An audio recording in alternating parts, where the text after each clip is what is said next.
हमारे साथ बातचीत करने के लिए एक्स डीजीपी और बीजेपी सांसद बृजलाल जी हैं। बृजलाल जी, जो संभल में घटना हुई उस पर लगातार सरकार और प्रशासन के ऊपर आरोप लग रहे हैं कि गोलियां चलाई गई, लोग निर्दोष मारे गए। क्या स्टैंड आपका है, कैसे देख रहे हैं इस घटनाक्रम को? गोलियां तो दंगाइयों ने चलाई है और जो आप फुटेज में देख रहे हैं पुलिस की तरफ से फायर हो रहा है उसमें है tear gas gun, tear gun, rubber bullet, और इसके अलावा जो गन दिखाई पड़ रही फायर करता हुआ वो है पंप एक्शन गन। 12 बोर का होता है, कश्मीर में भी काफ़ी इस्तेमाल हुआ।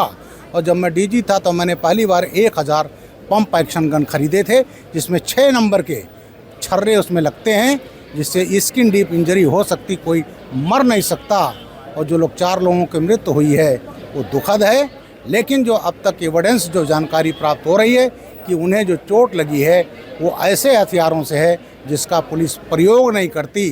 और दंगाइयों के जहां वो फायर कर रहे थे वहां काफ़ी मात्रा में 315 बोर राइफल के, 32 बोर के और यहां तक के 9mm के भी कारतूस के खोखे काफ़ी मात्रा में मिले हैं, जो दंगाइयों ने पुलिस जनों पर फायर किया।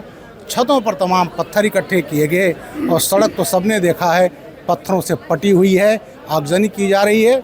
और ऐसे स्थिति में जो पुलिस ने एक्शन किया है वो संतुलित है। और अखिलेश यादव, जो चुनाव के रिजल्ट आए हैं 9 में 7 हम जीते हैं, और कुंदरकी के मुसलमानों ने, मैं उनका साधुवाद देता हूँ, 60% मुस्लिम होते हुए बीजेपी सबसे ज़्यादा वोट से जीती है।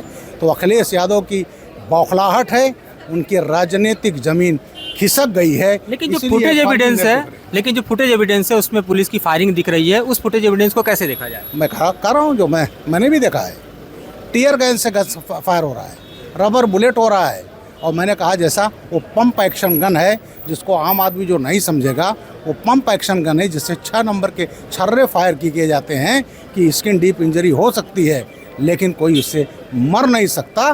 तो इसको मैं स्वीकार करता हूँ, वो नॉन लीथल वेपन है और नॉन लीथल वेपन क्राउड को कंट्रोल करने के लिए इस्तेमाल किया गया है और बिल्कुल मैं सही मानता हूँ। पोस्टमार्टम रिपोर्ट पे क्या कहेंगे? जो पोस्टमार्टम रिपोर्ट जो आई है उसमें जो भी एविडेंस मिले हैं, उनके बॉडी से जो पेलेट मिले हैं, उन हथियारों का पुलिस प्रयोग नहीं करती है। 315 बोर राइफल हम प्रयोग नहीं करते, 32 बोर पिस्टल हम प्रयोग नहीं करते।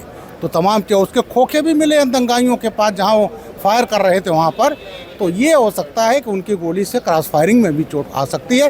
हालांकि ये भी इन्वेस्टिगेशन का विषय है, इसलिए इसको बहुत कहना नहीं है। लेकिन जो चोटें हैं उनको जो पोस्टमार्टम में है वो हथियार के हैं जो पुलिस प्रयोग नहीं करती। इसमें 2 गुटों की भी बात सामने आ रही है, वहाँ पर क्या ऐसी परिस्थिति है? बिल्कुल, वहाँ तुर्क और पठान, इनमें वर्चस्व की लड़ाई हमेशा से रही है।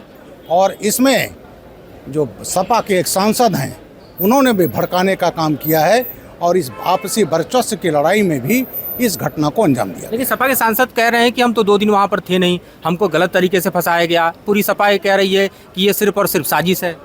साजिश तो अखिलेश यादव की साजिश है। इनके समय में 12 से 17 हमने सबने देखा है, मुजफ्फरनगर दंगा देखा है, शामली दंगा देखा है, आपका जवाहर बाग मथुरा देखा जिसमें एसपी और डीएसपी मारे जाते थे, जियाउल हक डीएसपी मारे जाते थे। तो जंगल राज था अखिलेश यादव का। आज उनकी राजनीतिक जमीन खिसक रही है, तो आज वो फर्जी नैरेटिव गढ़ रहे हैं। तो बीजेपी के सांसद बृजलाल जो कि बता रहे हैं कि संभल के घटनाक्रम के पीछे के क्या हालात हैं और जाहिर तौर पर इसे राजनीति करार दे रहे हैं। Madhuban Kumar, news nation, Delhi.